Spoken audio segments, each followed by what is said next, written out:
Bienvenue sur le podcast d'Equizen Conseil, l'âme des chevaux, le podcast pour connaître le cheval et mieux le comprendre. Bonjour, on se retrouve comme chaque semaine pour parler éthologie équine, comportement du cheval, éducation, relations et bien sûr, bien-être du cheval. Cette semaine, on va aborder le sujet de la gestion des émotions sous l'angle comment aider son cheval à gérer ses émotions. Un rappel pour commencer. À l'état naturel, le cheval, c'est une proie. Ça veut dire qu'au cours de l'évolution, il a acquis des compétences spécifiques liées à la survie. Ses sens, sa vision, son odorat, son audition en particulier, ont évolué pour lui permettre de détecter le moindre danger.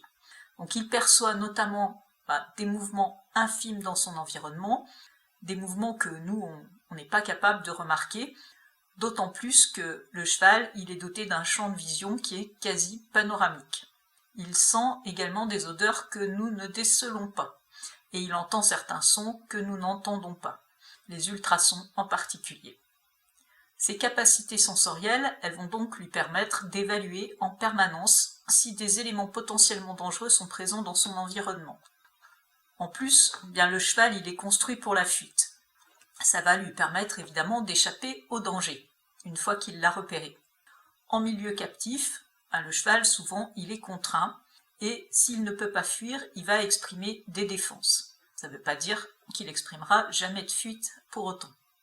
Le cheval également, il est néophobe, c'est-à-dire qu'il déteste la nouveauté.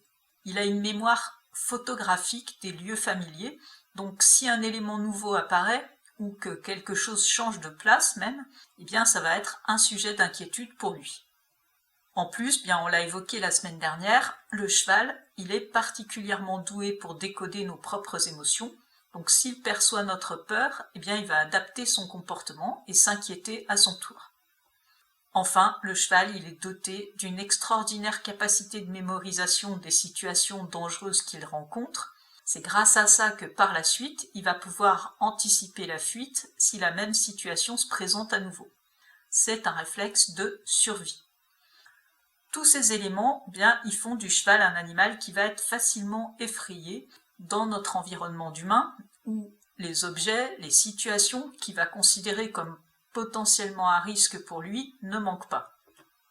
Si on rajoute à ça des interactions avec l'humain que le cheval perçoit négativement, en particulier si elles sont basées sur la peur, sur la douleur, comme la punition par exemple, le problème va encore s'aggraver.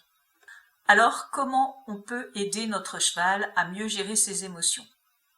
On peut déjà travailler sur l'habituation à des situations qui déclenchent de la peur. Ce processus, il doit être très progressif. Il faut impérativement veiller à ne jamais dépasser le seuil de tolérance du cheval, c'est-à-dire à ne jamais déclencher la peur, pour être en mesure, petit à petit, de repousser ce seuil de tolérance. L'objectif, ça va être d'apprendre au cheval que la situation ou l'objet en question ne présente aucun danger pour lui et qu'il peut l'ignorer. Une habituation qui est bien conduite, elle est efficace. Néanmoins, elle implique que l'humain soit formé pour la mener correctement, sinon on peut aboutir à un résultat inverse de celui qu'on recherche, et en plus, il est bien entendu impossible d'habituer son cheval à toutes les situations qu'il est susceptible de croiser dans sa vie. Malgré ses limites, l'habituation, en particulier si elle est associée au renforcement positif, d'une part, ça va faire de nous un référent rassurant pour le cheval, c'est nous qui l'aidons à comprendre que la situation n'est pas dangereuse, et la répétition du processus, elle va amener le cheval à prendre plus de temps pour évaluer une situation avant de passer au mode fuite. On peut, par exemple, développer la curiosité du cheval en le récompensant lorsqu'il va toucher un objet qui l'inquiète. Le clicker training est très efficace pour atteindre cet objectif, et ce qu'on va rechercher, c'est de laisser une chance au cheval de gérer ses émotions de façon autonome avant d'intervenir. Pour aider notre cheval à mieux gérer ses émotions, c'est également primordial qu'il ait confiance en nous. Vous pouvez écouter l'épisode 5 sur ce sujet. En particulier, il faut qu'on soit capable de gérer notre propre peur et nos émotions négatives d'une manière générale. Si vous sentez arriver ces émotions négatives, prenez un temps pour les évacuer. Vous pouvez faire des exercices respiratoires, par exemple, comme la cohérence cardiaque, peu importe la technique que vous utilisez à partir du moment où, pour vous, c'est quelque chose qui fonctionne. Et puis, une fois que vous êtes revenu au calme, vous pouvez reprendre les interactions avec votre cheval. Un cheval qui nous fait confiance, il aura d'autant plus de facilité à contrôler ses émotions. Bien sûr, il faut aussi être préparé à gérer les situations d'urgence, si jamais notre cheval ne parvient pas à gérer ses émotions et prend peur malgré tout. Mais attention, le fait d'empêcher la fuite, ça ne règle rien. Ça nous permet juste de rester en sécurité. Le cheval, il n'aura pas appris que cette situation, elle ne présente pas de danger pour lui. Donc il faudra travailler ensuite sur le problème qu'on a identifié pour éviter que ce problème se répète la prochaine fois que le cheval sera confronté à cette situation.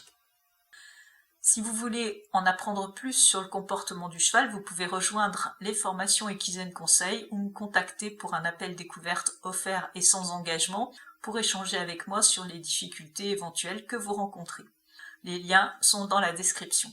J'espère que cet épisode vous a plu. On se retrouve la semaine prochaine pour un autre sujet et en attendant, je vous souhaite une belle semaine. À bientôt.